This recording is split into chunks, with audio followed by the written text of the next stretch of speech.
gentleman is telling me we're live. Welcome aboard. Nice to see you guys. Good morning. How are we doing? Good evening. Yeah, it says we're live. Therefore, we are. It's always a pleasure to have a full complement of Carl, also known as John Smith, and rookie mistake. And Simon. Happy New Year, guys. Yeah, indeed. How was it for you? Good? Not bad. I started back at work on the 20th after having 4 weeks off, and that's always tough. Oh, isn't tomorrow supposed to be Blue Monday or something? You know, sort of the worst day of the year to work. Oh, really? Yeah. Tomorrow is supposed to be, like when we all get to, oh dear, you know, the post-Christmas has worn off, you know, the post-Christmas holidays and the January blues have cut in. That's tomorrow. Something to look forward to. So make sure you're all equally depressed and gloomy tomorrow and work. Well, shit, aren't we lucky because we've got a public, what we call a bank holiday here, Simon. So we were okay on Blue Monday. Bank holiday? Yeah. So you're all off for Blue Monday anyway, so it doesn't matter. Yeah.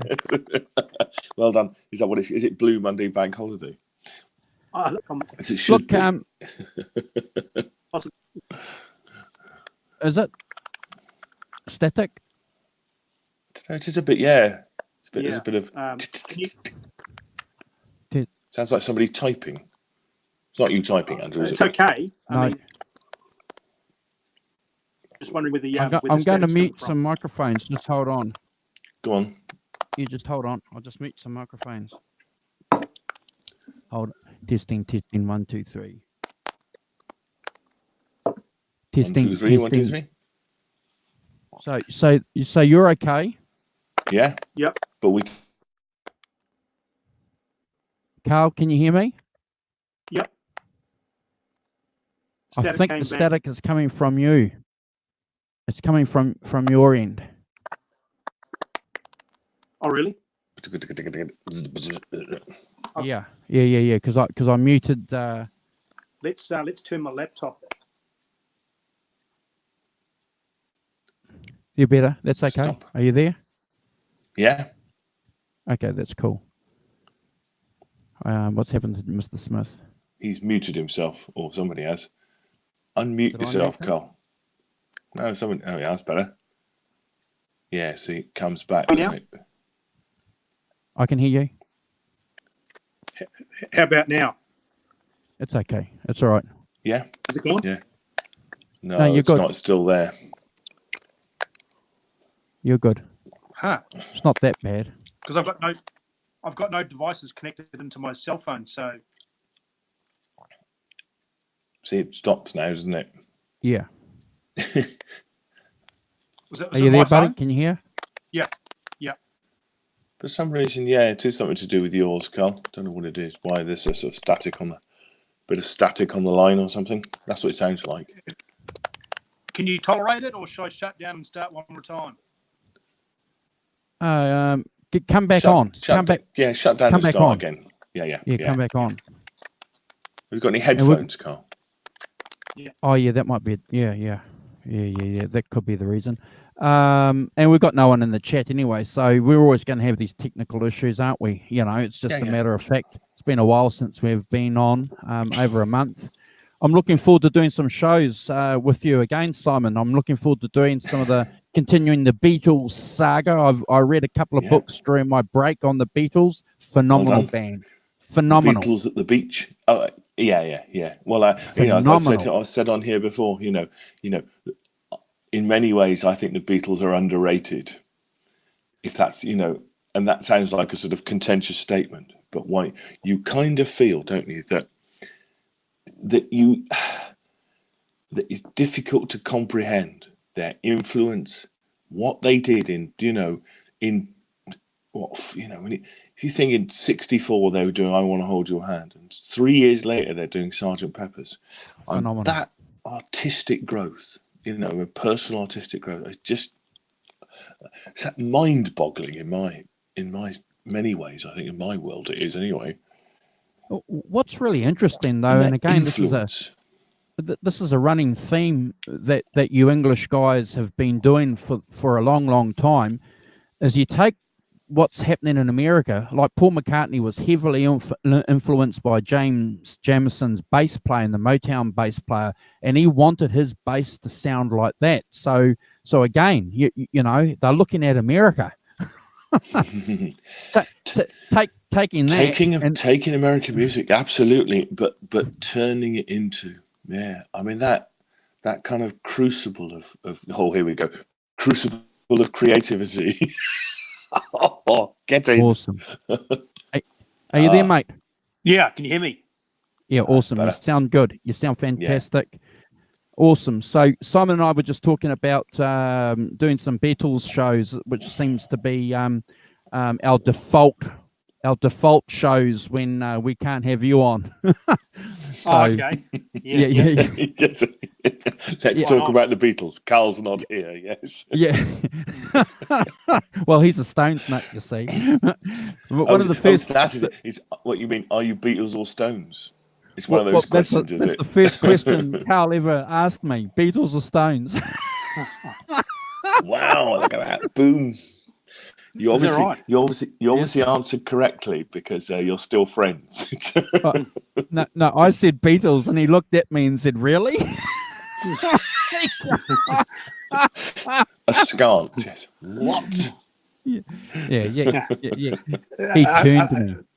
It was like that Greta Thunberg comment. How dare you? How dare you? Dare you? My child has been deprived. Yeah. No politics, mate. No politics, please. Even how dare you? How dare you? Yeah. Good morning, Dave. How you doing? Wednesday, still Dave's in the chat. How you doing? Good. Happy New Year to you. Oh, he's gone all French on us. It's a bit worrying, but just hold on for 1 second, guys. Something's saying something here on my computer says my power's running low, but it's interesting. Hold on. Is it all plugged in properly? Look at that. See, what's it? Is it a nice summer day out there, Cole? Is it? Oh, yeah, we've been having this really good run of weather. Yeah, sort of late 20s, touching 30 degrees. Oh, right. Okay. Yeah. Blue sky, gentle breeze. Shorts and t-shirt weather. Big time. So did you say Dave? Dave was in the chat. He is. Yeah. Okay. So Dave, I watched that today. Thank you very much, brother. I'm going to loan that to Carl. Simon, if you get a chance, I think this is online in the UK on one of your BBC Art channels. So if you can have a look at that, maybe we can do a show on this. This is phenomenal. Yeah. Absolutely. Okay, so sorry to interrupt. You guys were talking about the weather. That's right. We're talking about the weather. I'm British. We're talking about the weather. It's on Sky Arts, is it? Oh, okay, Dave. Yeah, okay. I'll check it out later. Yeah, cool. Thank you very much. Phenomenal DVD. There's just something amazing about you British cats and the love and the passion that you had in the early 1960s for that music. It was just electric. Amazing. Yeah. It is amazing, and that kind of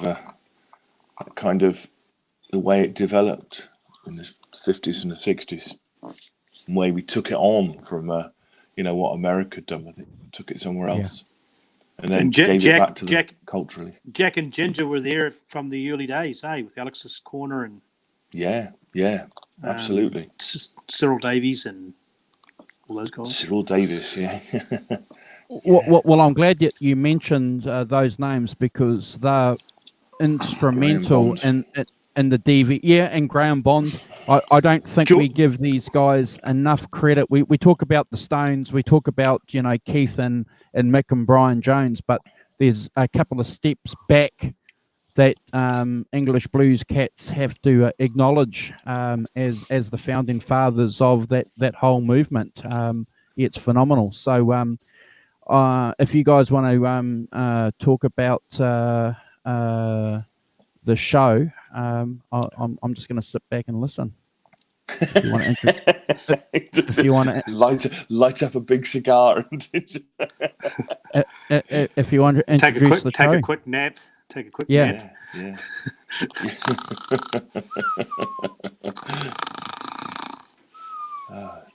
Oh, great! No, I was thinking about Andrew and I and Simon. We've done so many shows. We've probably talked about Eric quite a bit, or maybe Cream, but not really. I think I'd like to talk about Cream from day one, which Sure. would be the all three meeting. The Jack and Ginger had already played in a band together, and they were at. I think they had a love-hate relationship. Love-hate relationship. But I wore out Disraeli Gears. I love Wheels of Fire, but I was just playing last night, just going back memory lane, Fresh Cream. And I think that's an important album because A, it's their first album together, and B, it was a shift, a big shift in music in not only Britain blues but the world. It starts out with NSU, and we're so used to Eric up to that point playing these gorgeous blues solos, and there was not many solos in that album at all. It was a total shift. Yes, that's true. He took it. Yeah, interesting. Yeah. So, and I think our first taste of Cream, and I think it's a gorgeous song, marvelous song, great solo, in and out, is "I Feel Free." And it just gave us just a hint of what was going to happen, a glimpse of what they were up to, and you could already smell and see and taste San Francisco. That psychedelic phase. You could hear it. You could hear it. I Feel Free, I think. So they were at the forefront of that whole. So when you say the psychedelic phase, were they at the forefront of just it being in Britain, or that transatlantic psychedelic phase as well? I think it took full flight on Disraeli Gears, but as a bit like Aftermath and Revolver. Okay. Comparing Satanic Majesties and Sgt. Pepper's to full effect. Fresh Cream was once again those paisley shirts they were starting to wear paisley shirts, and good point. Hair was getting a bit longer, and you could just hear it in the music too.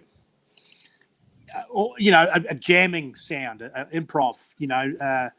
You got to imagine John Mayall and Alexis Korner, Georgia Gomelinski, all those guys were a different generation. Very, suits, black and white. Yeah. Here's these young guys with this talent, exposed to so much information, and obviously their love for American radio coming back to England. And obviously jazz and the occasional pharmaceutical around. Everything was changing. Everything was changing. So, these young guys. Who was the producer? Sorry, I interrupted you. Oh, that's all right. Good question. I would have known a long time ago. I don't know now. What? Sorry, Andrew. What was the question? Who was the producer of Fresh Cream? Felix Pappalardi, isn't it? Felix Pappalardi. He was the producer. I know he was around Disraeli Gears. Disraeli Gears. No, but he did Felix. I'm sure he did. Fresh Cream as well. Fresh Cream was a British recorded album where Disraeli was recorded in New York. Okay. Yeah, I've got a funny feeling it might have been. It was definitely a British person. Not Vernon. I don't think so. Mike Vernon? No. Possibly. Sam Smith? No, actually, oh no. Rod Steiger? Could have. Actually, I'll tell you who it was. It was Robert Stigwood. Stigwood. That's what I meant. I knew what you meant when you said Robert Stigwood. Steiger. Rod Steiger was that famous American actor, right? I meant Stigwood, yeah. So he was the producer. That's interesting. That's wow. Yeah. You don't think of Robert Stigwood as being. I think of him more as a sort of manager. don't you? But I did. Money I mean, Man, obviously Money with the Bee Gees and stuff, isn't it? He's the Bee Gees manager. I Yeah, don't think it was 'cause Robert that- Stigwood that- organisation. there was a few of those guys floating around. The guy that started Island Records and basically Chris fronted Blackwell. Bob Marley. That's him, yeah. Yeah. And so Stigwood was one of those kind of characters. So how were they marketing Cream with that album? Were they marketed as as a version of the Stones mixed with the Beatles, or you know? Super group. Okay, so Marketed them as, from Awesome, day yeah. one. They were marketed as the cream of the crop. okay, so That's that why was they were called Stigwood. Cream, isn't it? Yeah, Yeah, that was Stigwood's masterstroke, wasn't it? Because he was possibly. yeah. I love reading the little blurb with Eric Clapton had those aviation glasses on the back. He's just a crazy guy, eh? Just on the back of Fresh Cream, and I just remember this from childhood. I don't have it in front of me, but hails from far shores. You know this. You know, if you read the Yes. back of the album describing Eric, That's what you it know, does, like this yeah. kind of like this guy, this minstrel, this gypsy, this magician from far shores, you know, a freak of talent. And he's an Australian. Yeah. That's interesting.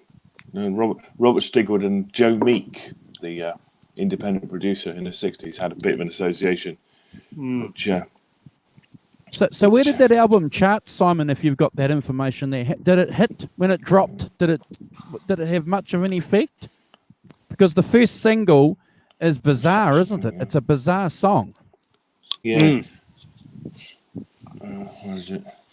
I'll just. Why did they Reception. pick that for their first single? It's bizarre. I feel free. I feel no, free. Wrapping Paper. Oh, that one. Yeah, That was a stupid song. yeah. I can't remember. I've read about it, but I can't remember anything about why they chose that. Yeah, Well, it's a was bit that like Stigwood- Rolling Stones with "Come On." Was that Stigwood's choice? It could easily have been actually, yeah, because he was their manager. Yeah. So it could Yeah. easily have been, and if he's the producer, he would have obviously had some view of what they released. So yeah, yeah.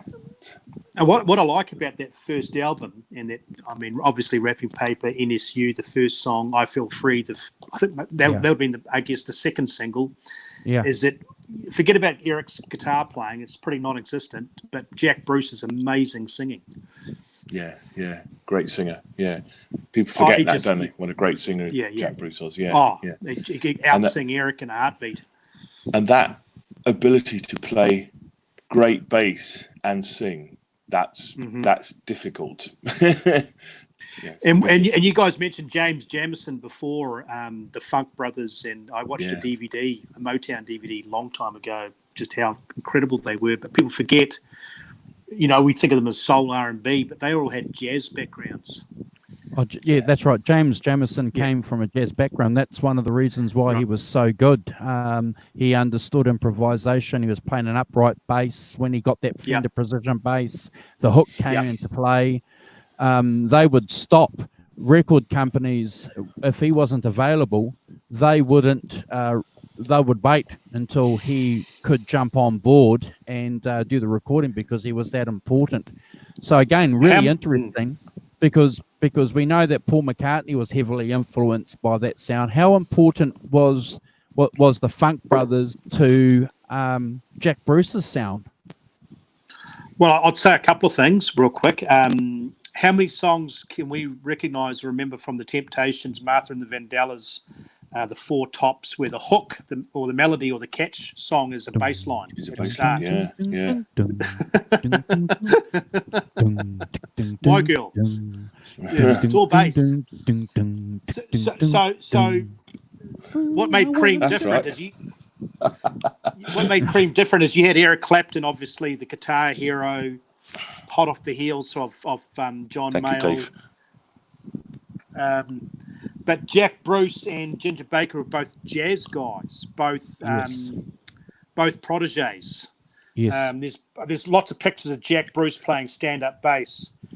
And Ginger was big into not African blues music, but African tribal rhythms. Very unorthodox drummer.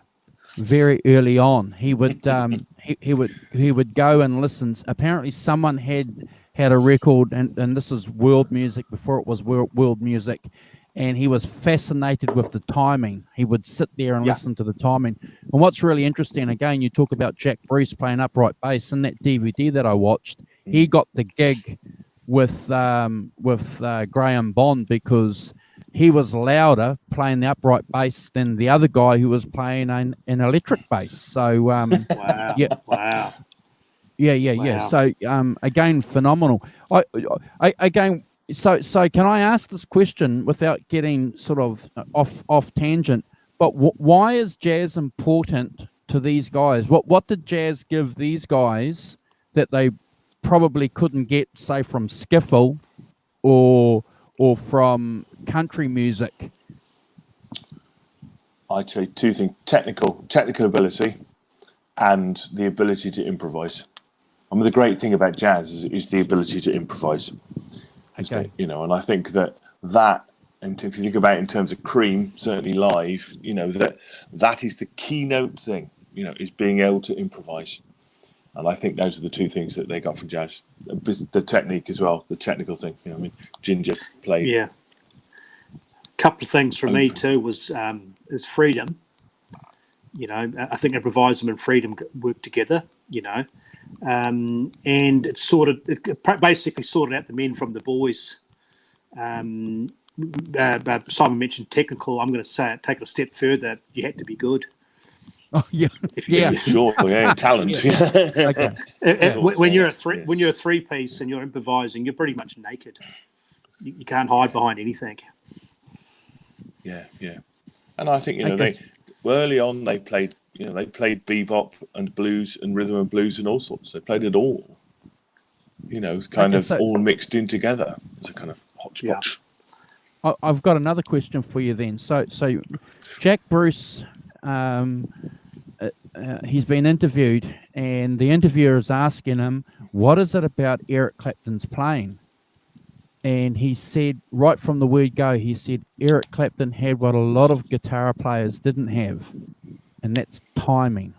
So what does Ginger Baker mean by timing from a guitar player's point of view? Well, I think that if you think both, you know, the rhythm section are very interested in timing, aren't they? Timing and the way things fit together. That's what the rhythm section does. In many ways, that's what its main thought is. How you know, the rhythm, the groove, the speed, the tempo, you know, and to have a guitar player who pays attention to that rather than just plays. And you know, fits in with that. I think, you know, that it's important, you know, that if you're a three-piece, it's got to fit together, hasn't it? I mean, it can't be like wild man guitar player who pays no attention to what the others are doing and just a rhythm section. It's got to be integrated, and the guitarist has to pay attention to what the drummer and the bass player are doing. I mean, if you think about, you know, the other great, you know, one of the other great, Led Zeppelin, obviously a musical trio, you know, that kind of, you know, Page would play something and Bonham would answer with his drums, and, you know, and there's that, you know, obviously in this, like, paying attention to what the other two are doing and make it integrated is, you know, so that when you playing off each other, you know, that's tangible, you know, and you can hear it, what they're doing. I think that's, you know. So when Ginger described Eric Clapton as a jazz guitar player, and the only problem is that Eric doesn't know that, that's probably one of the best compliments Eric Clapton's ever had. Yeah. Wow. Yeah. Because I read somewhere, you know, I used to be a big Cream fan. You still are. I used to be. I'm over it now. I don't smoke pot anymore. Man. No, they said that when they first jammed, it was like a spiritual experience. It was just felt that in talk. They played for 2 hours non-stop. And I've read this with other bands, like the Stones, when Phil Anselmo joined Pantera. There's certain bands, certain chemistry, like Look at John, Cream to, I like that. Cream to Pantera in one bound. Well done. John, I mean, I'm talking about, Chili Peppers, it wasn't the same without John Frusciante. I mean, just certain, you mentioned John Bonham. When John Bonham died, it was like Led Zeppelin stopped. They weren't going to replace him. But Carl, there's what you've just described is exactly the way that Led Zeppelin described their first session. They got in a studio, never played before, 4 of them, set up, and they started doing Train Kept a Rolling, and they said there was this magic there. I mean, just the same. You described it the same way, isn't it? Yeah, interesting. I've read that same experience written in different ways, but the same experience with different. I'm going to say in Eric's 50-year career, I'm going to say that would probably be one of the highlights of when he joined Cream. That that must have been really special. I mean, my favourite period of Eric Clapton, my 2 favourite periods are the Blues Breakers and the Cream. Probably the Cream, obviously, but and when you mentioned Black Sabbath, and they talked about Geezer Butler, who's a monster bass player. He idolised Jack Bruce. Yes, he said Jack and Cream were the go-to guys. If you wanted to know anything about music or musical ability or integrity, Cream were the Cream. Yeah. Well, that's right. I've just read an article recently where Rage Against the Machine's bass player idolized Jack Bruce. And I, because I'm a guitar player, so obviously, and this guy over here, I'm a Clapton nut. So obviously, it's no surprise that guitar players are automatically going to go back to the legacy of Clapton. But I think what we have to understand too is that yes, Cream's a band of 3 guys. Ginger Baker is important, and Jack Bruce is important. But I don't think, me personally, as an individual, as a music fan, I don't think I realise actually how important these 2 guys are in their respective categories. Because well, I've never studied it. I don't know anything much about Jack Bruce and who he's influenced, but it's starting to come through, obviously, with their deaths, isn't it? That's part of their legacy. Yeah. It's interesting. It's a bit like Noel Redding, a bit like Mick Taylor. Amazing technical musicians, but without Cream or the Stones or the Hendrix Experience, I think Eric had just that extra little bit of superstardom, something special, where Eric went on to just elevate himself even more. Where Jack Bruce and Gingers were respected amongst musicians, but would never go, be a part of that, world tour stadium packing the house thing. Well, you look at Mick Taylor and Jack Bruce went off and formed the band after he quit from the Stones. Mick Taylor. Okay, so if you look at, if anybody had told you in 1974, 1975 that Jack Bruce and Mick Taylor were going to form a band and do something, what would your immediate thought be? Superstardom? What? A bit like John McLaughlin and Carlos Santana, just a musician's music. But you would have, you would have put some money on whatever they were going to do. Would have been phenomenal, surely. Yeah. Yeah, there's a whole lot in there, isn't there, about what sort of personality Mick Taylor is, for instance, against Eric.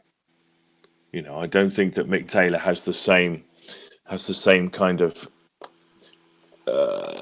sort of drive and kind of I mean, Eric's obviously developed himself into being a band leader and stuff like that, and and I think at that stage it's not. I'm not. Well, you look at that Eric. he's- Go on. Oh, you go. You finished. Sorry. I just No, didn't go want on. to uninterrupt your coffee. That's never a bad thing, never a good thing. Yes. No, I was just thinking that that you have to have he's playing with two great musicians. Like Jack Bruce is a trained classical musician. Learned to play the cello, the piano. There's all the technical background that you need. Always considered himself a jazz musician, not a rock and roll musician. Yep. And I think do you not think that's a certain amount of point. snobbery there about, I'm not a rock musician, I'm a jazz musician, because there's an element of, I've got the technical background and the. Well, you can imagine Jack at rehearsals saying, probably got perfect pitch, probably knows when something's out of tune. We could tell you what key it is, and without reading any, just up here, Perfect pitch. He had perfect pitch. Did he? Oh, is that a fact? Yes. It wouldn't surprise me. Wouldn't surprise me. I'm going to say this about Eric, which set him apart from, I think, other musicians. If you look at the Roosters, there was R&B. Yardbirds was R&B / White Boy Blues / a little bit of rock. Chuck Berry, John Mayall, purist blues. Cream, blues, jazz, rock, heavy rock. Eric was just a gypsy roaming, constantly searching for different music. So after he left, the Blind Faith in elements of Delaney and Bonnie with country, country rock, and then Bob Marley reggae. Yep. That's what set him apart, I think. He was just constantly evolving. JJ Cale. I mean, Eric Clapton's basically... His houses, boats, yachts, and Giorgio Armani suits are paid for from JJ Cale and Bob Marley royalties, aren't they? In the 80s, he had drum machines and flanges and choruses as well. So, he was an 80s and model star. girlfriends. Lamborghinis and model girlfriends. Yeah. Yeah. So that's what set Eric apart, I think, was... And I wouldn't say he went for the commercial road. I would say he did us all a favour by always respecting other musical genres and playing them, doing them really well. Yes, indeed. Yeah, absolutely. Yeah. He dropped that whole Guitar Hero Gibson thing, went total 180 and played a Fender, dropped the whole Fender thing and played acoustic.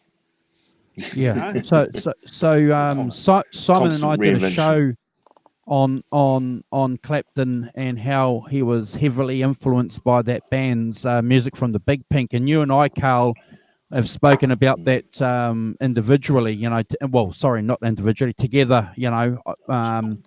When we've discussed music. So we can't underestimate how important that record was. When Eric Clapton heard that gave him the confidence to ditch his Marshall stacks and his SG. That gave him the confidence to pick up a Stratocaster and just defend a Champ. Yeah. Yeah, I had a lot of fun the other night. I discovered it by accident. I imagine you guys already know about it. It was the Clapton Was God Instagram page. Yeah. Have you seen that, Andrew? No. I've never seen so many fascinating photos in all my life. And Eric's just like chameleon. Yeah. I mean, every shot, he's got long hair, short hair, a moustache, like old cowboys, a beard. Well, it's the reinvention thing, isn't it? It's the constant reinvention thing. He's clean shaven. He's playing an SG. He's playing a single pickup Firebird. He's playing a 335. He's playing a Gibson. There was some different cream hairstyles. shows where, just different clothes, a pink, an afro one day, short hair the next. I mean, I just can't believe it. I've had the same hairdo for 30 years. wearing a lucky you still have some. It's just changed colour. What I found interesting is he played just really temporarily a Gibson Les Paul, a dark cherry colour, burst colour. He just flirted with it, and I guess he must have sold it on. Because his original Les Paul got stolen, is that right? Yeah, and he's had a couple of that have been pinched. He's had a couple. He's had a couple of Les Pauls. And it turned turned out he had a real soft spot for that single pickup Firebird, which was just something different. Yep. Again, just the American guys just having this huge influence on him. Yeah. Talking of sorry, as a side issue, just there's a new documentary about the band from Martin Scorsese coming. Can't wait. Oh, wow. I think it's out. Can't I wait. think it might be out now. Actually, it was based on Robbie Robertson's autobiography, so that'd be really interesting. Sorry, Can't little wait. diversion there. No. Yeah, I- because Music from the Big Pink was 1968. Is that right? Yeah. And we all know that Bob Dylan did the cover art, and it was a Southern Alabama boy and 3-4 Canadians. Is that right? Yeah, just phenomenal. right. Yeah, that yeah. Rick Danko's bass playing, my gosh. Oh, He was so good that Keith wanted to use him in Chuck Berry's 50th birthday or 60th birthday. oh really? Yeah. He's in that video. Yeah. Oh, So- Because of course they all played with what's he called? The Canadian rocker What? Ronnie Hawkins. Ronnie Hawkins, because they all under that rock and roll stuff from Ronnie Hawkins, didn't they? Yeah. He would have been a good person. Yeah. Got background. You want to talk about Cream? The musicianship from the band was something else. So So you so know, what is it about these Canadians that understood Americana music? You know, the Southern, because it's a fact. A lot of people heard that album and didn't realize that those guys were Canadians. You know, that we didn't have Well, it's a social bit media like- back then. it's a bit like Creedence Clearwater, Californians sounding like Louisiana boys. Yeah, doing a very good yeah. job. Yeah. I think some of that is about, in those days, pre-Wikipedia, etc., is, that what you sounded like and what where you came from, there was a mystique around those things. You didn't necessarily know about stuff, didn't necessarily know what people looked like, even didn't necessarily know, you had to judge things on album covers or what you'd read somewhere about it. You wouldn't necessarily even hear it anywhere and Simon, be able that to band- hear it. That band picture on the back of that Big Pink album of the band standing there, looking like they're in the 1870s. 50s. Yeah. It's phenomenal. I love it. It's one of the best band picks ever. Weird. Look like out of something time out thing of, completely. Yeah. Looking like something out of the Civil War. Robert E. Yeah, Lee yeah. and Yeah. Grant Yeah. Ulysses. Yeah. Strangely, no weapons or anything like that. Sort of like if you think about the Eagles' Desperados, a lot of Yes. lot of Oh, well, I think they were based out 45s in that. of Toronto, right? Toronto, is that right? Yeah. Which Toronto, basically New York and Toronto are the same. Two cities really close to each other. Okay. So Toronto has a really big New York influence, hence the Bob Dylan. But the simple fact that Can I just ask this question then? You know how you've got this British thing with British blues, that's a common theme in our shows, and Canadians being part of that British tradition of hearing something, not necessarily being too close to it because it could be seen as race music, but just hearing the music for what it is, and being able to distill that because of the British heritage. Do you think there's a connection there with the band because of being part of the Commonwealth? What sort of one step removed kind of thing? Yeah. Does that make sense, or am I just? Yeah, well, I mean, Canada was very much a British / French colony. Through the bloodlines, some similarities. Where, for example, New York was heavily Irish, Italian, and Jewish. Chicago was heavily Irish, Jewish. Canada had a very much a British theme. Another guy that when we think of Hank Snow, we think of a Southern country guy. He was a Canadian. Yeah. Yes. When we think of Canadians. Neil Young with his acoustic, he sounds like a Southern boy. He's just become an American citizen. He's an American. Did you see that? He's just become an American citizen this week, last week. Took the oath 74 Yeah, years of later. allegiance. I think what these guys are is. I thought everyone was running to Canada, because of the political situation. Now Canadians are running to America. My God. Yeah. Well, there's that famous photo of that Boeing 747 in the back. Taken It's all off. flat. Yeah. No, it's all fat because it's Yes. Roseanne Barr sitting in the back. Yeah. flying to Vancouver. No, I couldn't quite take off because the back was way down. Too far down. Yeah. Of course, the other thing about the proximity thing, Canada to America, is that that most of the Canadian population live within a sort of 100 miles of the Canadian US border, don't they? So you can pick up all that American sound coming across the border. Radio stations, stuff like that must. So in a sense, although you're in a different country, because you live in such close proximity, that influence, that cultural influence must, skipped across the border in the radio stations. You must be able to pick them up, those American radio stations. I can imagine the band probably had their being own heavily influenced by those Southern Black Blues guys. Oh, sure. Like everyone. When I first heard that album in the early 1980s, I thought they were Americans. I stick my hand up.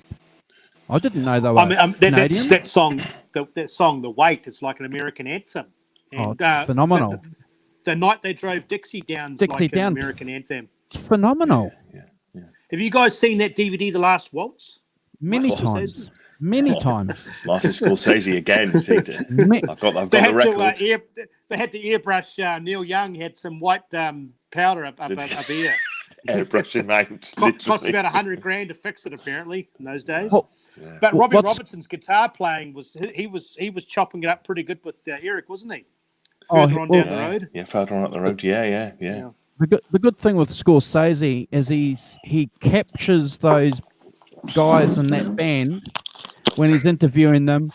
He captures their vulnerability. They're sitting there and he's got the close-ups and he's asking them about what's the future for them and they don't know and they're nervous about the future. Phenomenal. But further on up the road, obviously you've seen that many times too. So you see Eric catches his Stratocaster because it comes off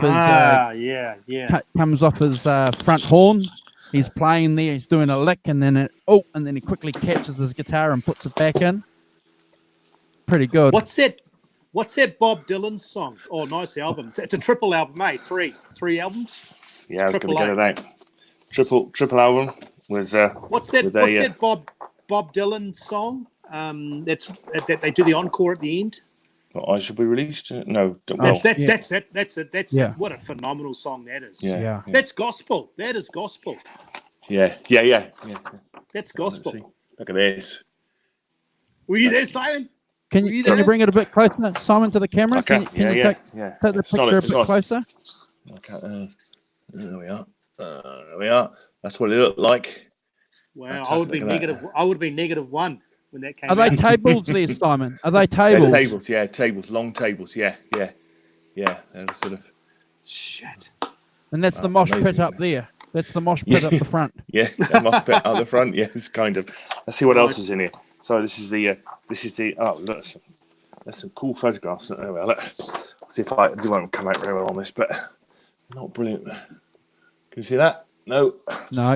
I'm trying to line it up with the camera, but not being able to see. Wow. I'm going to get a bit closer.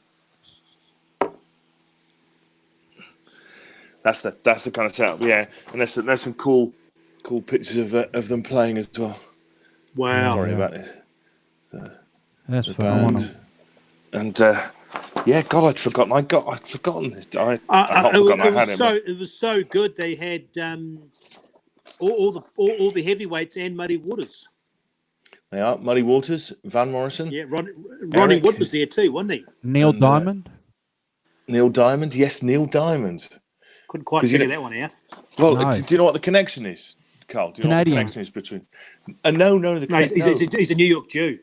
Oh, okay. He's a New York Jew, Neil Diamond. But no, because Robbie Robertson produced his one of Neil Diamond, the one with Beautiful Noise on it. Oh, The album with Beautiful Noise on it is produced by Robbie Robertson. Hence the Because connection. Neil flirted with a bit of 60s music. There's sorry about this. Guys, there's Ron Wood there. Paul Paul Butterfield. Paul Butterfield. Bob He's Dylan. just phenomenal. And Ron at the bottom.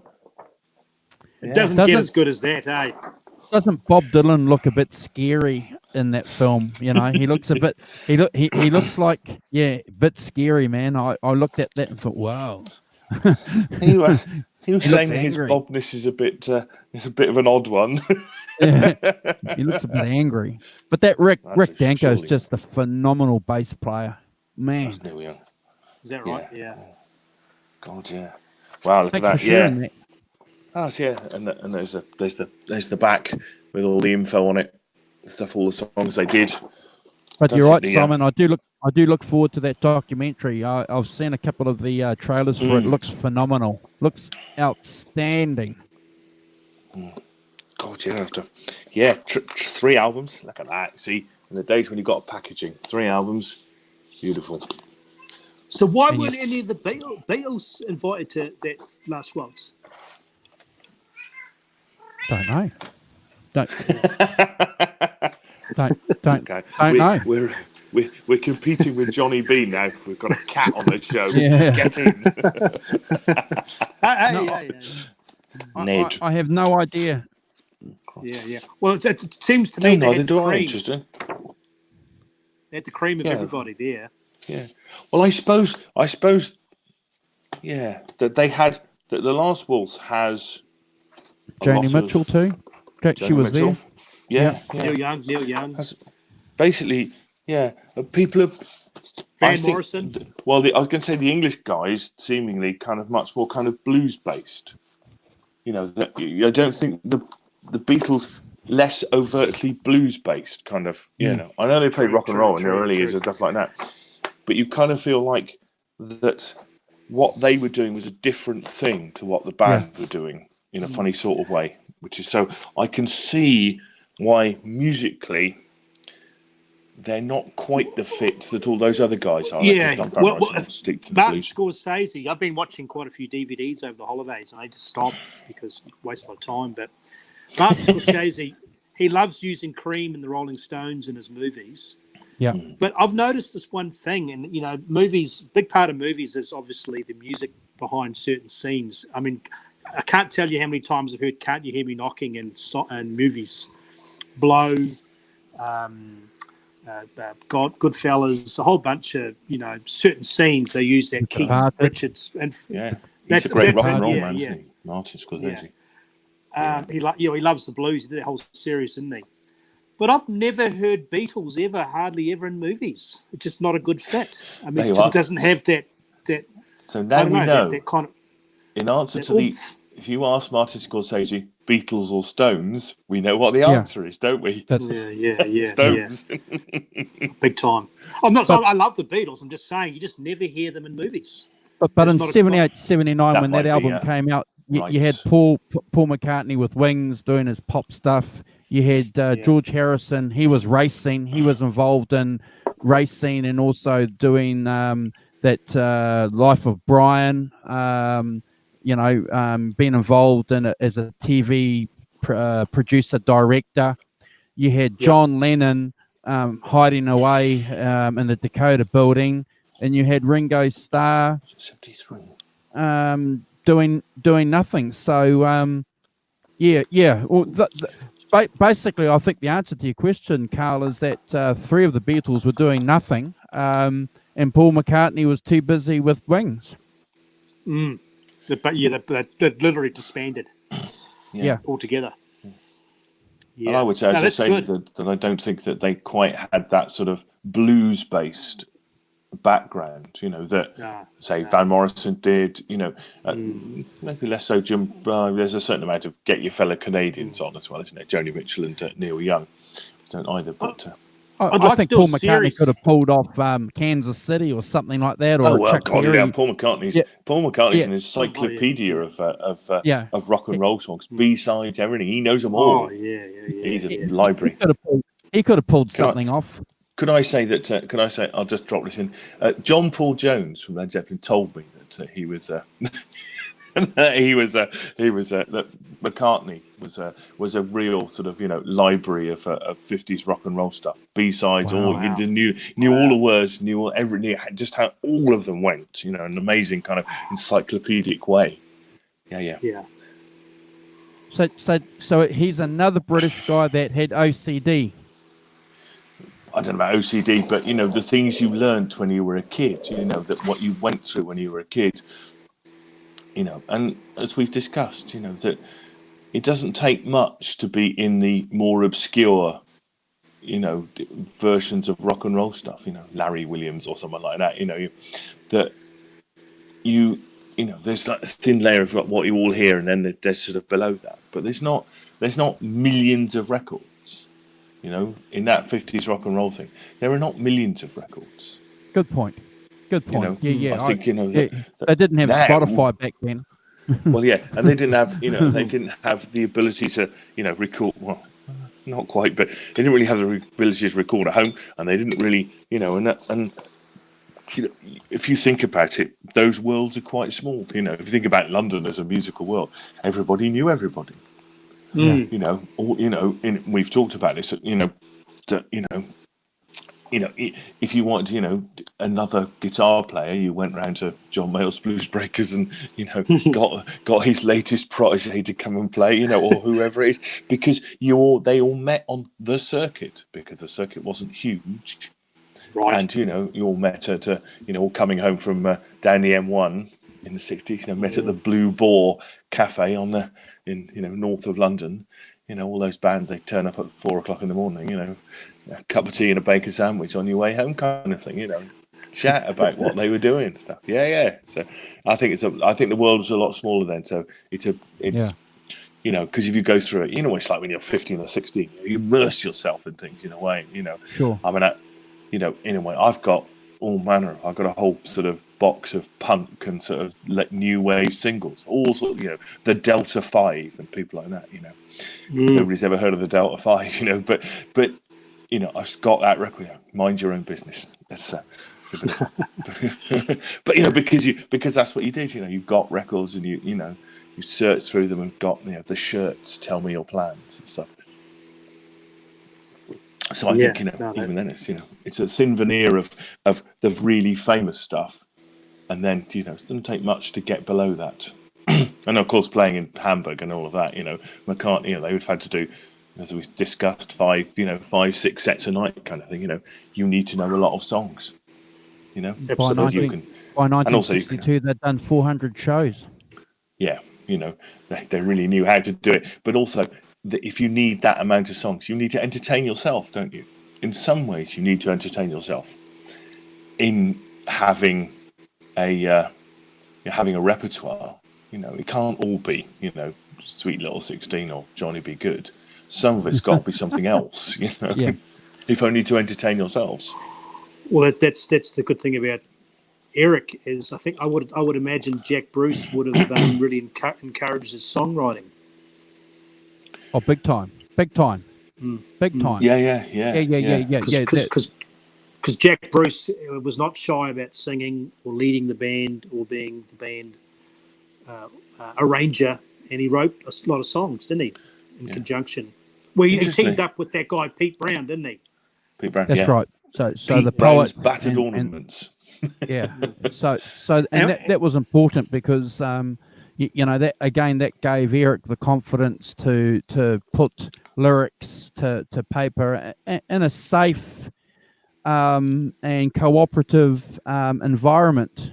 I don't know whether we've mentioned this together, but I think Carl and I mentioned this on a previous show, Simon, where the Beatles gave George a bit of support when he was songwriting. There certainly wasn't any support in the Rolling Stones, but Cream gave Eric that confidence to write songs, because that was the next step for him. We all knew that he was a great guitar player. Everyone knew that, and he was, a great guitar god. The next thing he had to do was be a singer, but more and write songs. So yeah. Having Absolutely. also an interesting thing about Cream is that, of course, there's two great singers. It's two really good. I mean, Clapton and doing harmonies and doing all of that is an integral part of Cream, isn't it? The two parts bit from Clapton singing "Rambling on My Mind" and the little odds and ends and John Mayall. You could really hear his voice improve with Cream, big time. Sure. Yeah.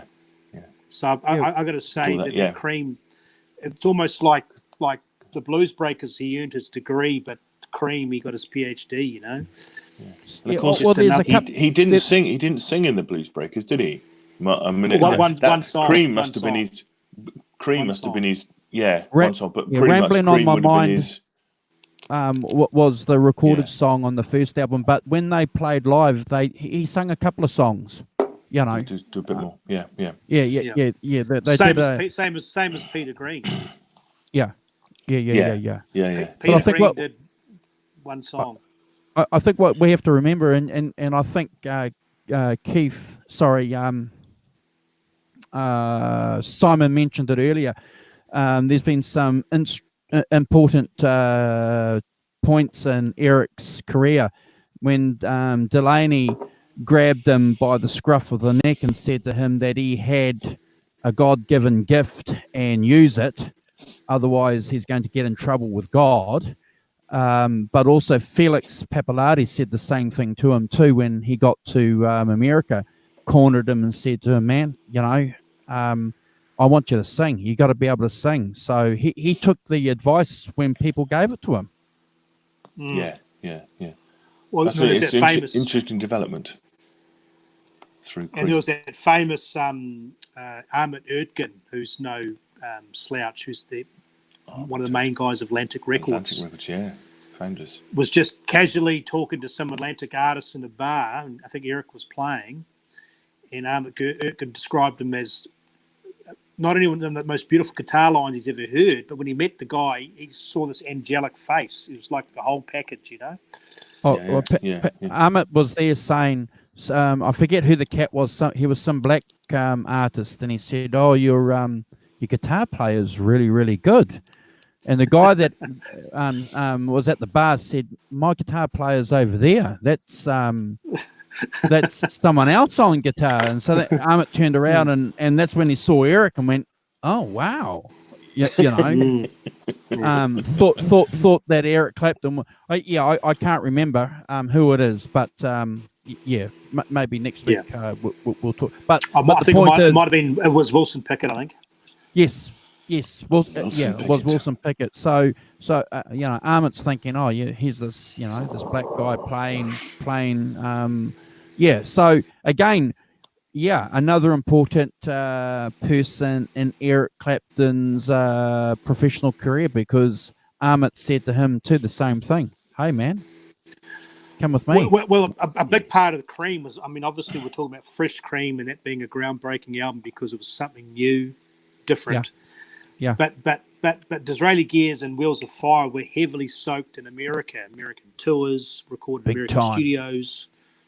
So they were basically an English band, pretty much living in America. So absorbing a lot. On that DVD, the making of Disraeli Gears, there's an interesting point there where David Fisk, I think the Rolling Stone guy, he's saying what you got to remember is that you've got Diana Ross and the Supremes singing "Stop in the Name of Love," and then you've got dan dan dan playing after Uncanny. it. It was just like people were going, "Holy shit!" Yeah. Yeah. Well, let's face it, it's not only a rock riff but a heavy metal riff. Yeah. I've heard that. The thing that strikes me about Fresh Cream is that pretty much the whole of the first side is pretty much originals. Yes. Then the whole of the second side is pretty much not originals. They're all blues, Rolling and Tumbling, I'm So Glad, Fortunate. They're all, Robert Johnson, Muddy Waters, Skip James. Willie Dixon, Spoonful is the only one on side one. Yeah. It seems like they put all the originals up front, as a kind of Well, statement of not being a blues covers band, but not Good quite point. having enough songs for two sides. I don't know if that's true. NSU gives you a taste of what's about to become. Dreaming is such Fantastic beautiful song. Jack Bruce Yeah, singing. yeah. It's got that gypsy element, but they still have that foundation, like you mentioned on side 2, with the blues. Spoonful, I'm So Glad's on there. Is that right? Yeah. I'm so glad. Rolling and Tumbling. Rolling and Tumbling, and Till Late. Four Till Late with Yeah. Eric on every album. Seems to always do some kind of minor homage to Robert Johnson. Obviously, Obviously, that's his only singing thing on the first album is lead vocals. 4 Till Late. He sings 4 Till wow. Late. Clapton. The rest of it is Jack Bruce. Yeah. Wow. So it was still really coming into his own, Eric. Disraeli, obviously a different shift with the harmonies. So what do you mean That by lead in gypsy? winter would bring you down forever. What do you mean by gypsy? In your description there, that's because obviously in Britain you've got caravan people, you've got gypsy people. They've been a part of the society in the UK. So, do you think they were influenced by gypsy music? Is gypsy music? What is gypsy music? When I think of gypsies, I think of hippies. I think of freedom. Oh, okay.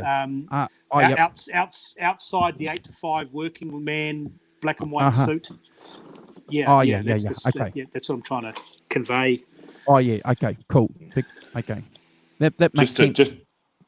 Just to reinforce the point, the American version of Fresh Cream doesn't have Spoonful on it and has I Feel Free on it. Which makes because it Americans completely are clever.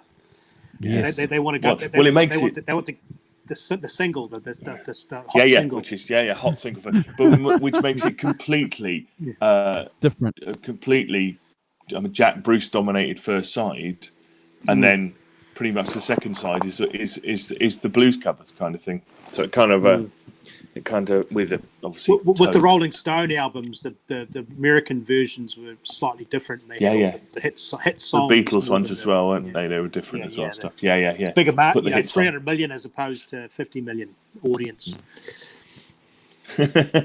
Yeah, completely. Yeah, but it's interesting that front loaded with all their original songs, and then. I think it's a sleeper of an album. Obviously, Disraeli Gears is their masterpiece. Wheels of Fire is great, but it does have a lot of filler in there. I think it's a double album. Wheels of Fire's been re-released this year. I think it's the anniversary. Must be the 50th anniversary. When was that released? I heard a different 68. 68. I heard a different version of Crossroads yesterday, and it was just amazing. Yeah. So that's going to be interesting when that drops. Yeah, it's interesting. That obviously Fresh, kind of you could point it as being the birthplace of heavy metal and the birth of jam rock as well. And what the good thing about Fresh Cream is it's, in retrospect, looking back 20, 30, 40, 50 years later, the album wasn't a big hit at all. People were scratching their head, People Dave says number 6 on the UK album charts and 39 on the US album charts. So not huge in America. It wasn't huge, not at all. No. 39 on the American charts is pretty much buried, isn't it? Pretty much, yeah. But if you take, previous to that, I don't know what the Blues Breakers album would have done on the charts. I bet it. They didn't sell at all. That was number 6 on the British charts too. Yeah, but it wouldn't have sold high. anything in America. So in effect, for Eric and Ginger and Jag, it would have been, even that sort of level would have been quite a success, wouldn't it? Good point. In terms of what they'd done before. Yeah. Step up. Your top 10 album in the UK and a top 40 album in the States. Gives you some leverage to go and tour, doesn't it? Which is what they did. Yep. Well, I think what happened was, to coincide with Cream starting, everything kind of got quite exciting once you had Jimi Hendrix on the scene, Doors starting, San Francisco, 67, jamming, Carlos Santana, Fillmore East, Fillmore West, Mike Bloomfield in the mix. Everybody started to take notice. There's a new sound going on now, expression, improv. We're not talking about 2.5 minute songs, which we're used to. A 5-minute song. Yeah. A drum solo. Grateful Dead, solos going for 3 days. For 3 days. Do you think Toad must be do you think Toad's the first drum solo? Do you think we could blame Ginger Baker on a whole genre of things that nobody wants? I skipped Toad. I'm sorry. What? What about Moby Dick? Did Moby Dick come from Toad? Oh, good point. Almost certainly. Well, Good it's point. just part of the thing, isn't it? It's just part of that thing that Cream probably started in many ways of everybody takes a solo. If everyone's taking a solo, then and obviously, in all those bands, everyone took solos. You have bass solos. You've got here the bass solo, the drum solo, the keyboard solo, the guitar. Everyone would have their 10 or 15 minutes of doing something, didn't they? And it gives a Simon bit a later chance on. to go and have a So cigarette we're laying and a the pint. blame at Ginger Baker's door. Look what you did. Eric got quite he got quite burnt out. They did. I think 2 or maybe 3 American tours, and obviously at the farewell tour. Yeah. But he mentioned in many interviews, he said he was tired or burnt out, or it wasn't there anymore. Was it a mutual feeling between 3, or was it Eric? No, he loved touring. It was the band. It was going through the improvisation,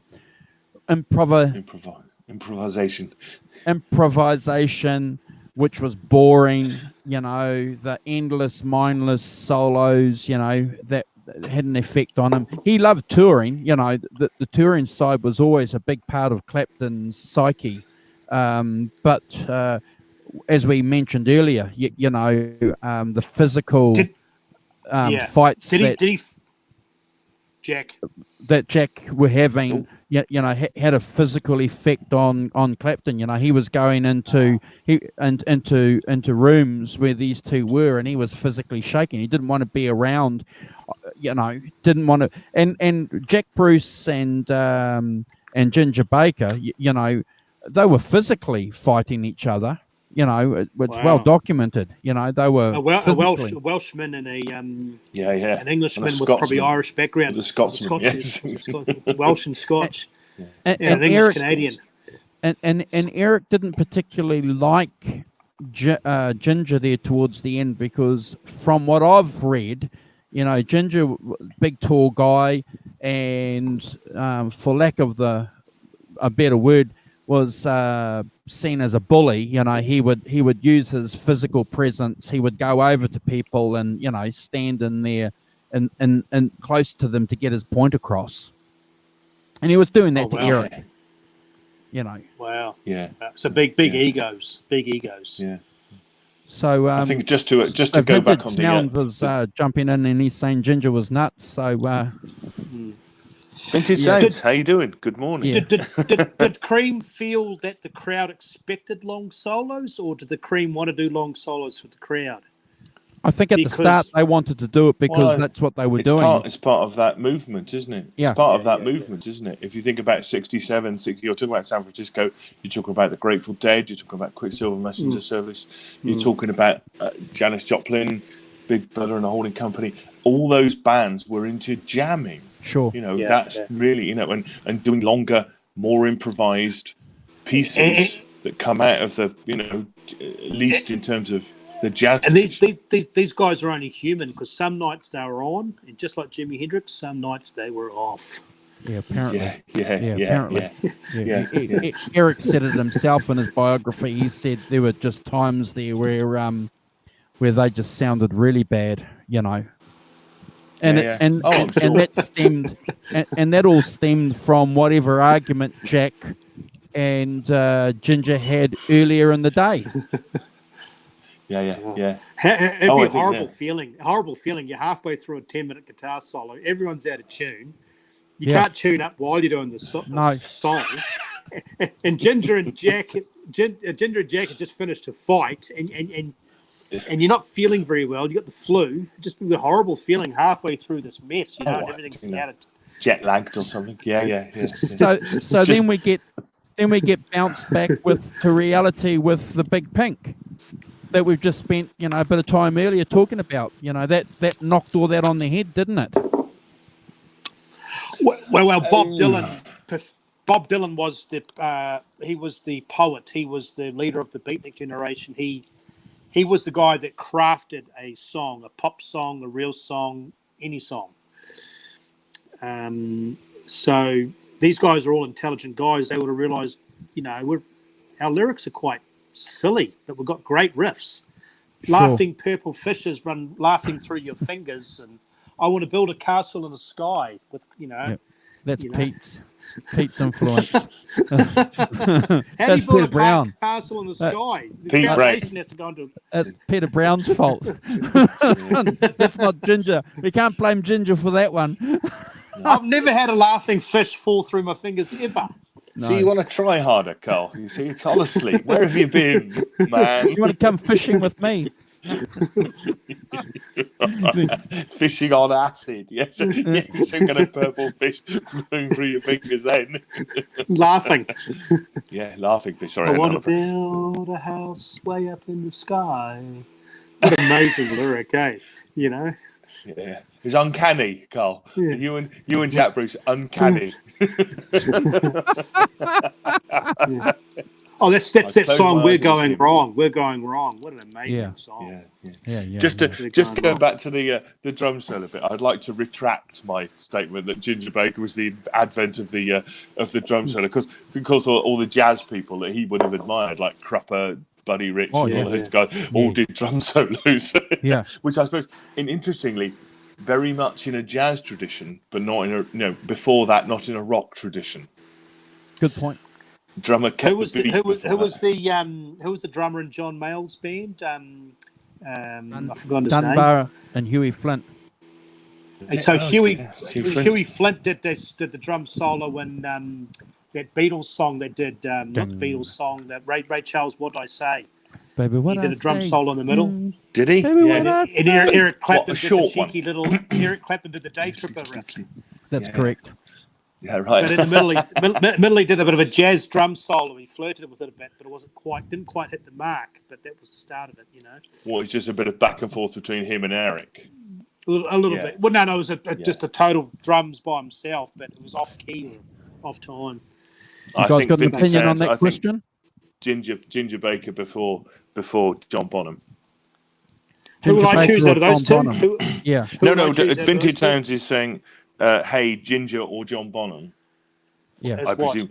Well, I don't know if that's a choice or whether he's asking whether sort of. I think it's a choice. Drum solo wise, is it a choice? I like John Bonham's drumming and within the framework of Led Zeppelin, but I'd probably rather listen to Ginger Baker on a good night. John's pretty heavy, isn't he? Yeah. But swing, great swing. Tremendous swing. Yeah, I'm going to pick. Listen Ginger to something like "Fool in the Rain" off "In Through the Outdoor." Oh, is that right? Yeah, Keith fantastic. Richards wasn't a big fan at all of John. No. Well, I can imagine. Yes, Keith. Yeah, he put the lead in Zeppelin. Different thing to Charlie. Yeah. Well done. Yes. Say what you think, Keith. He said, "What did he say? We've got the best drummer in the world in our band." Well, yeah. Nothing wrong with. No, Charlie Watts is a great drummer. But the joy about those things is that they're all different. Ginger Baker is not like Charlie Watts or John Bonham. Completely. And John is not like Ginger or Charlie. But they all came from that school, mate. Of Alex Corner. Well, the jazz thing is, Charlie Watts is a jazz drummer too. That's correct. Ginger Baker. John Bonham not a jazz drummer. And that could be a difference. Oh, absolutely. Heavy John Bonham definitely a rock drummer. Yeah, definitely a rock heavy drummer. on the bass drum. Yeah, and comes out of that rock blues, when he's playing with Band of Joy with Robert Plant before that, other bands in Birmingham, they were doing. Because Charlie Watts had quite a stripped down kit. What was Ginger? Ginger had quite a big kit, didn't he? Yeah. Or He does- had two Double bass bass drums, didn't he? drums. Oh, wow. Yeah. Wow. And Wow. four toms, Oh, wow. couple of crashes. Yeah. No, he had a big kit. Yeah. The Nah, beginning of nah. the big kits. Gongs. Yeah, and no. things like that. Yes. No, it was a very, very exciting time, that late 66. You know, music would never be the same. No. They took it to new places, didn't they? And, and they were in the forefront of taking it to new places. And we've talked about this before with the psychedelia and songs meaning more. You know, during the Pacemakers, and a lot of these bands were out of a job. You know, once the psychedelia and the jamming and the rock prog, rock jamming, rock, whatever it's called. Yeah. Become a heritage act in about 5 years. Well, it's true, isn't it? 2.5-minute pop songs were gone. That they had a sort of 3 or 4 year career as pop stars, and since 1967 they've been legacy acts, haven't they? Yeah, going around Dave Clark, playing their Dave hits and Clark's. kind of Dave Clark was a bit different, but because he had big hits in America and stuff. But it is interesting that they had that little sort of 62 to 66, 67. Where they had hits and they had stuff like that, and then after that they've been a heritage act. Going around. You almost get the feeling a lot of those bands that had those little R&B band during the Pacemakers, the Dave Clark, not necessarily Hollies. A few of those bands, I guess why they didn't survive is probably a couple of things. Is well, the they Rolling survived, Stones, didn't they? But yeah, they hadn't done enough of their blues homework, possibly. Pop bands rather than blues bands. Really, the blues that based heritage bands seem to get through all the stuff. Yeah. And writing their own songs. Writing their own songs, yes, absolutely, yes, yeah. Catchy riffs, certain things. And they're moving it on to new things. I mean, the Stones, Satisfaction is not the same as Come On, is it? By some distance. Yeah. And Honky Tonk Women and Brown Sugar are not the same as those things either. And I think that ability to grow and change, and move on, is. Hello. I think, Simon, one of the great things... I love Robin Trower. I saw Robin Trower in 1970 Bridge of Sighs tour. It was brilliant, really good. Well, one of the great things about the blues guys is that they understood the blues approach to music, and when you can understand that, and you don't need to know it formally, if you can just understand the 1-4-5 progression, it's easy to play. So we've discussed this many times, Simon, and Skiffle as well. It gives you an opportunity straight away to perform and play live. So you can do that immediately, and that bedrock gives you the confidence that you can take off and experience other forms of music. And I think the other interesting point about you made it earlier actually, that the fact that you could get up and you could jam and it could be rubbish, but you could still, do you know what I mean? In a way that you probably couldn't 3 or 4 years later. But that period of, do you know what? I mean, all those bands must have gone through that thing where, they played, and some nights they might have been awful, not really on it at all. But those been doing it over and over again, you learn, that's how you learn, don't you? You learn how to do it, in a sense. You learn how to improvise over periods of, long periods of chord changes, as you say, the same 3 chords or whatever they are. Even though the blues is only 3 chords, and this, like Andrew mentioned, the 1-4-5 progression, but it gave people that did the blues well. There was a certain power in the music. Doors had power, blues based. Led Zeppelin had power, blues based. Yes. Jimi Hendrix always when push came to shove, nothing better he liked doing than playing the blues. Volume. He had volume, power, the same thing. Everything was on 10. It was just, just in your face. Elvis Presley, way off topic, but always went back to blues and gospel. Yep. His Las Vegas shows towards the end of his career, you know. His comeback, Jimmy Reed, Baby What You Want Me to Do, you know. Yep. People can clap to it. People can sing to it. They tap their feet to it. I remember I was picking kiwi fruit when I first was learning how to play guitar. I'd left home at age of 17, 18. Everyone waved goodbye. I was going down the drive, had the guitar in the back seat, holding HQ. He actually got kicked out. That's a blues song, isn't it? I left my home in Georgia to go and pick kiwi fruit. There we are. You got kicked out. I remember being at this party, and everyone was playing this music, and I had a tape in the car, and I just put on some Freddie King, and everybody didn't even know the blues, but they started tapping their feet. It's just what, without even realizing it, you know. But that's the whole point of the blues, isn't it? It was a dance music. It was something that people, you know, when, you know, after work on a Friday, you know, they get out a guitar. I mean, that's that John Lee Hooker thing, isn't it? Of beating your foot, you know, is a tempo thing, but it's also, you know, a get up and dance thing. You know, you had to be able to play. Even when those guys were playing acoustic guitars, they went, you know, they played, you know, so that people could dance. You know, on Friday night, you know, a few drinks and have a dance. And if you're playing acoustic guitar, it didn't matter what you know, pre-electric. That's what they were doing. Because, like with Cream, obviously Crossroads. I mean, when you listen to that in the car, it's just amazing guitar playing, and you know, obviously blues based. You listen to some of their other songs. You know, obviously Sunshine of Your Love. What are their other big hits? Badge is not a bad song. Yeah. But after a while, they were starting to lack. They couldn't sustain or hold on to that, you know, that wah-wah and that acid rhythms and all that sort of stuff, I don't think. No. It basically had run its course. Yeah. No, you could see over a period of 3 years that Eric just kind of burnt out on it, really, didn't he, you know? Yeah. Run its course. Yep. Hence the, you know, the overnight, kind of like having your hair cut, you know, cut the hair long. Cutting it short, trading the Gibson in for a Fender Telecaster, you know, with a 62 neck. So if Ginger and Jack Bruce weren't physically fighting each other and they had a relationship where they were getting on, do you think Cream would have lasted longer? Maybe one more year.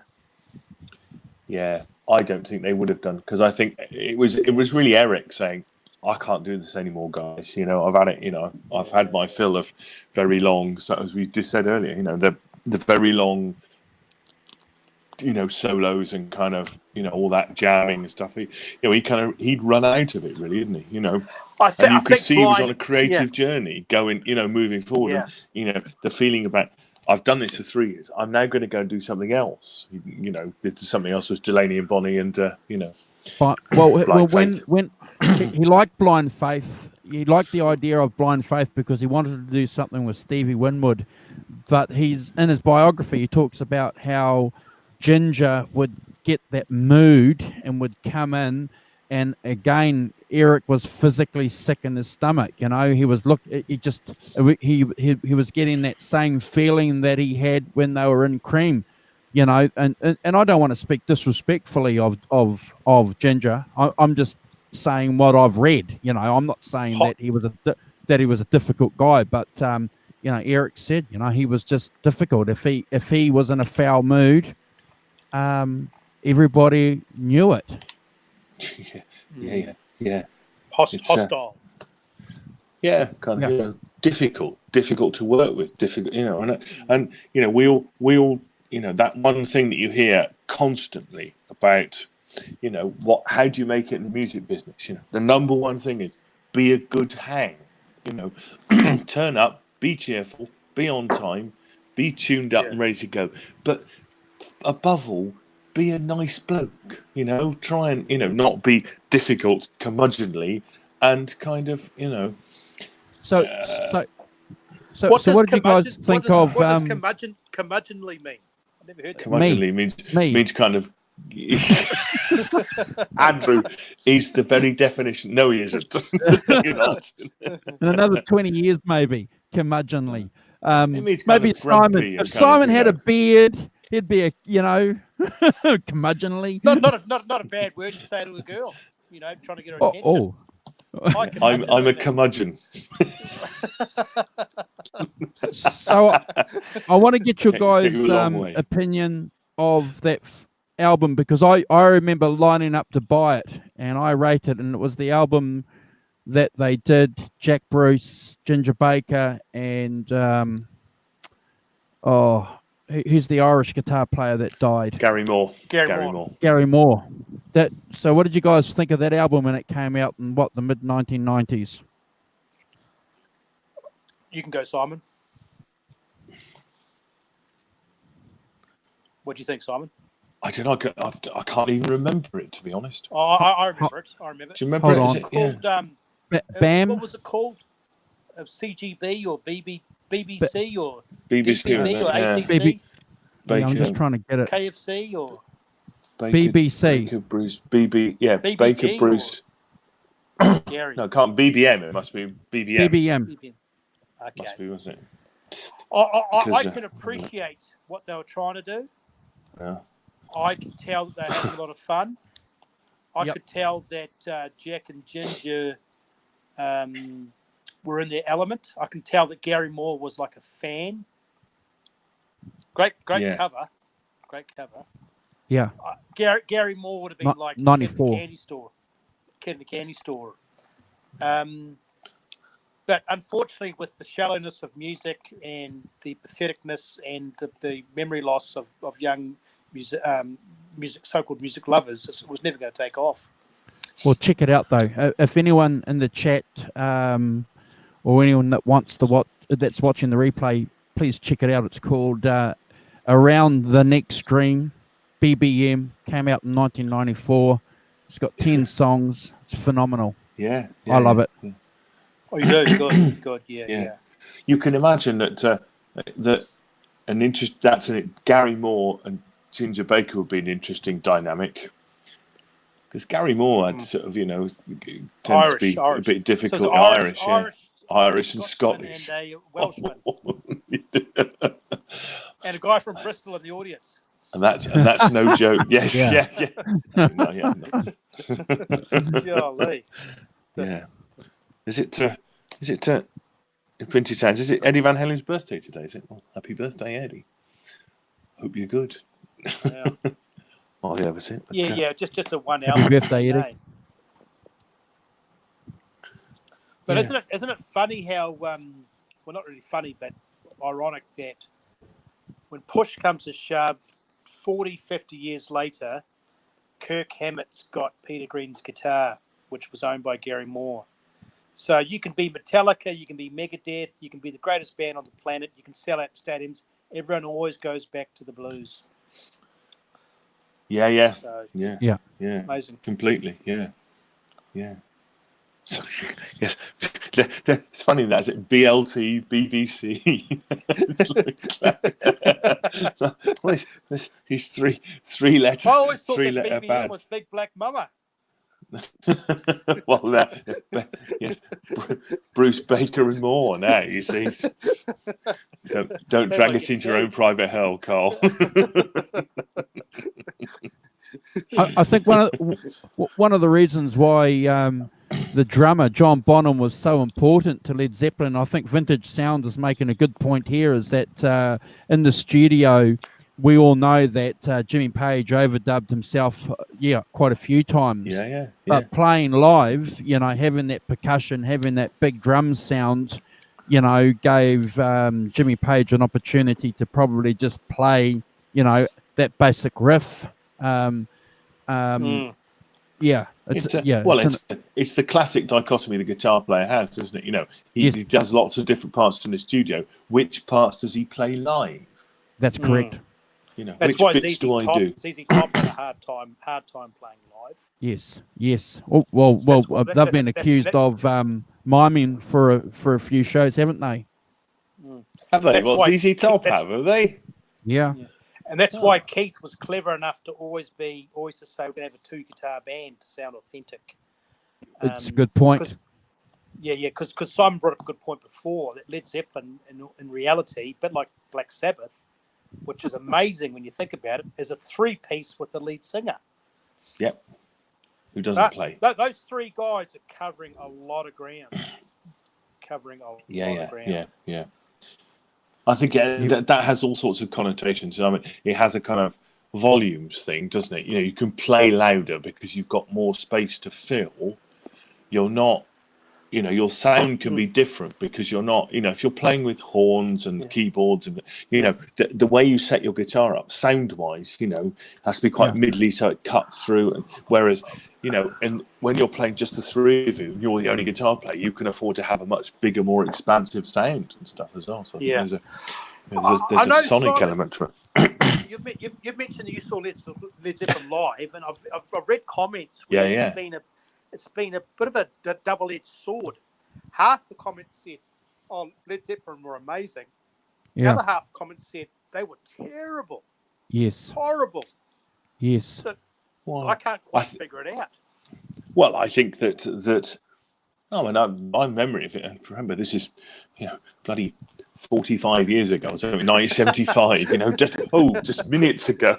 That they were. I mean, I think the thing about them is that if you listen to How the West Was Won and stuff like that, it's a fantastic. Now, I have no idea how much fixing up has happened in that, but it's a phenomenal record, and and showcases them doing what they did. Now, I think that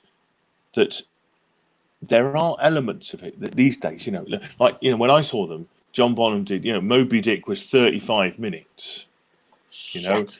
You started off with his hands, and kind of then progressed to sticks. Massive kind of, arc of, but it was 35 minutes, which a 35-minute drum solo is quite hard to take. It doesn't matter who it is, So probably a lot of the fans or so-called audience attendees were probably put off with the long songs. And I think that jamming that, and it's fine, doing the bow thing when Daisy Confused with the lasers and all of that stuff is, it's fine. But, and I think that, that when you listen to those things and you listen to How the West Was Won, Daisy Confused has got all those other, is it Daisy Confused? Yeah. It's got all those other rock and roll songs in it, all those bits and stuff like that. That I think for a lot of people, keeping it down, and I think maybe the 2008 show at the O2 Arena, the reforming bit, it was where they played much shorter versions of the songs. Was probably better than in those days, 1973. You're still in the sort of they taken that jamming thing on. From Cream, and kind of turned it into, I'm able to stand on a stage for 20 minutes and play a, cello bow and stuff like that. So I'm gonna do it, And I think that a lot of people, for a lot of people, that's the songs are the thing and what you want to hear. When something like Stairway's got a structure and and an arc and a story and all of that. Whereas that kind of much more kind of sonic jamming and could be perceived as being quite self-indulgent and quite my personality, if I was going to a concert, is I prefer 3 to 4 minute songs. I'm not into 10 or 20 minute jamming. It's just not my scene. I think you've got to be the right frame of mind for it, haven't you? You've got to be the right frame of mind to get into that kind of, what they're doing and stuff. Well, I don't necessarily mean I don't mean altered states. I don't mean telling altered states necessarily. When's this going to end, the song? Can you imagine being at a concert and 40 minutes has gone, we're about to do our second song. I just want to just talk about the chat. So Vintage Sounds, Carl, just take it back a little bit, has mentioned that he prefers Rory Gallagher to Gary Moore, and I kind of agree. But Vintage Sounds, if you've got some time, Carl, Simon, and we did a show late last year on Rory Gallagher.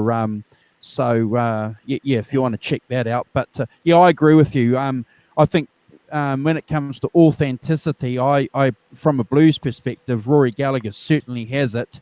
No disrespect to Gary Moore, but sometimes he can be a bit harsh. I think so. Yeah. I actually read a pretty good article yesterday, and it was actually quite good timing. We're talking about this. And by the way, I've got about 4% back on my phone, about to die.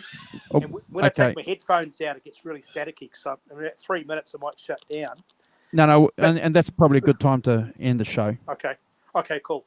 So Gary Moore, you know, he obviously did the Thin Lizzy, the Rock, all that. Yeah. But and it was great that it happened before he died. But he found a new love with the guitar and music because he rediscovered the blues again. Yes, he did some. Blues for Greenies, phenomenal album. Yeah. So it's almost like these guys go full circle. You look at Eric Clapton doing Robert Johnson albums, and his tribute to Hendrix is phenomenal. Yeah, Kirk Hammett with the Greenie guitar and all these guys. They just everything goes back to that blues, eh? Good point. I like that song "Out in the Fields," and I read it. So Phil Lynott was on backup vocals, and that was a big song. Right. Yeah, I love that song, but I can't take to that. Those melodian scales and those 6 minute solos, it's just not me. Sorry. Mixolydian. Well, no, it's fine. But Lycrarium. Nickelodeons. Nickelodeon. Yeah, I don't. Man, I'm just a blues man. I just do pentatonic scales. Look at me. Pentatonic, Mixolydian. Do they have it saying in England, Simon? Meat and two veg? Yeah. Just meat and two veg? Meat to veg man, yes. Yeah. They absolutely have that. Yeah. I'm a bangers and mash guitar player. hey, it's about to shut down. I saw this girl and at the gym, and I asked her about. I knew there's a thing called Rhythm and Vine, Simon. That's correct. Right. And I wanted to quiz her about the music and the artist. I said, so how was your holiday? Good, blah, blah, blah. And real quick, she goes, which Rhythm and Vines? I said, which act did you like? Which music did you like? I don't know. That's the mindset of the younger people. They don't even know what acts they're watching. They just go to get drunk and put it on Instagram. Yeah. So what I'm saying is, it's all about the gram. Yeah. So what I'm saying is what we're talking about discussing is the real deal. Yeah. And I appreciate the fact that the three of us can hang out and we can have a chat with Vintage Sounds, and other guys in the chat can chime in. Vintage Sounds, one of the things that Simon and I discussed on the last show last year is that we were going to open up the chat. Open up having shows in future with guys from the chat. So if you're keen to ever jump on board with Simon and Carl and I, and just tell us a little bit about your history, your music, you're more than welcome. How was the show with Guitar Hacks? Good. Yeah, it was really good. Yeah. He's a pro. He was just on telling us a little bit of information about Les Paul guitars, and I get the feeling. I haven't spoken to him since, but he's a guy that believes, I think, that wood doesn't make a difference to the sound of your guitar. Oh, don't say that. Oh, but before I met five you, Les Simon, Pauls. Andrew and I were fortunate enough to be in the company of Ben Coombs, Guitar Canucks. We did a few shows with him. One show, one or two. One was it? Yeah. So But Andrew and I have been around. We have travelled. Yeah. He's from Pearly. Yeah. But It'd be nice to get an American on the set, actually. Yeah. So So Vintage Australian. Sounds. Just send us a message, or just drop us a line, and if you want to jump on, we're normally on this time, aren't we, guys? This is the time that we're going to be on. So if that fits into your schedule, Yeah, I don't know what time. Mind you, it's kind of 5 hours behind in America. Well, the East Coast of America, 8 hours behind, isn't it? So it's kind of 11 o'clock's all right. But Did you guys want to wrap up this cream show by discussing everything cream related, or did you want to continue with next week or next month Disraeli Gears? No, we have to get to the second album. Yeah. We didn't even. Cool. Shit, we haven't even. Honestly, hour and 40 minutes. We haven't got to the second album. So, in summary, we've discussed the importance of Fresh Cream. Yeah. A debut album.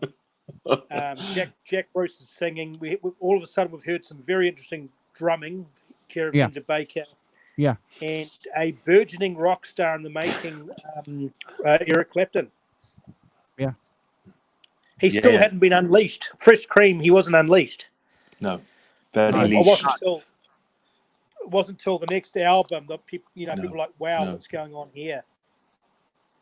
Awesome. No, it's been a great show for the year. Look forward to many more. And Vintage Sounds, like I said to you earlier, you're more than welcome if you want to send a message to us. If you want to jump on a future show, please send us a message. And Wednesday store as well, if we can ever persuade him. Guitar Hacks and Ben Coombs, a whole bunch of them. No, they're doing their own thing. We're not having them.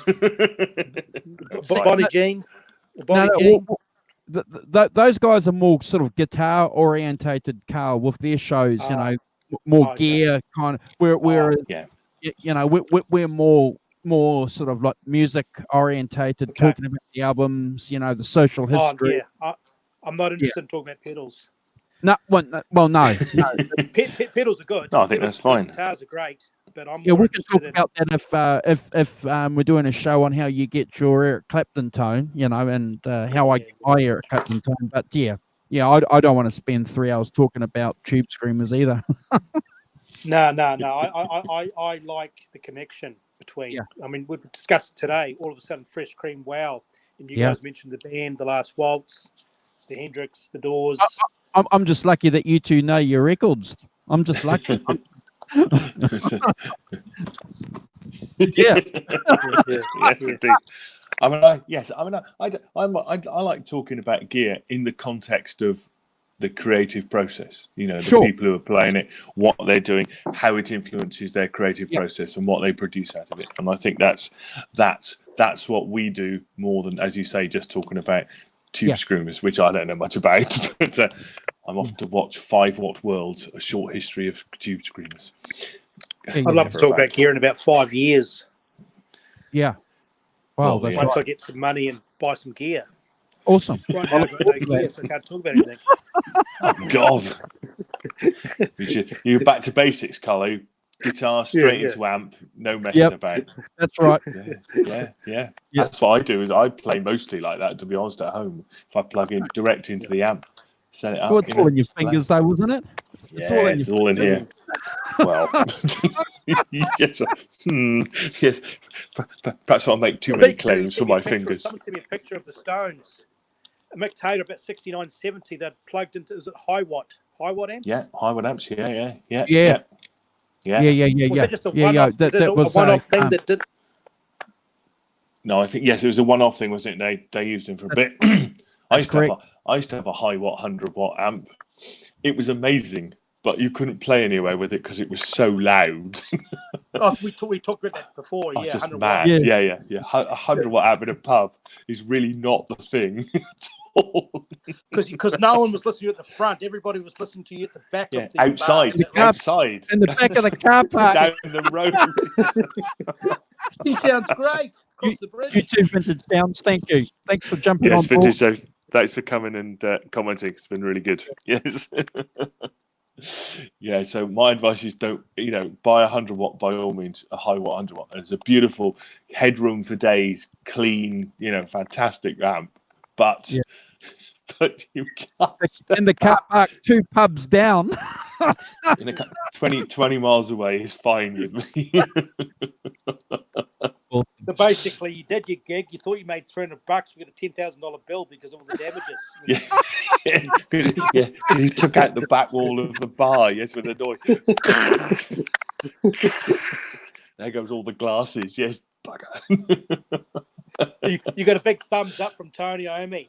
That's what I like. Tony, that's it. Hey, No, Kubrick, it's Kubrick Lover. How you doing, Kubrick Lover? Happy New Year. good to see you. But we're going to Sadly, yes, we're about to we're, stop. we're wrapping the show up.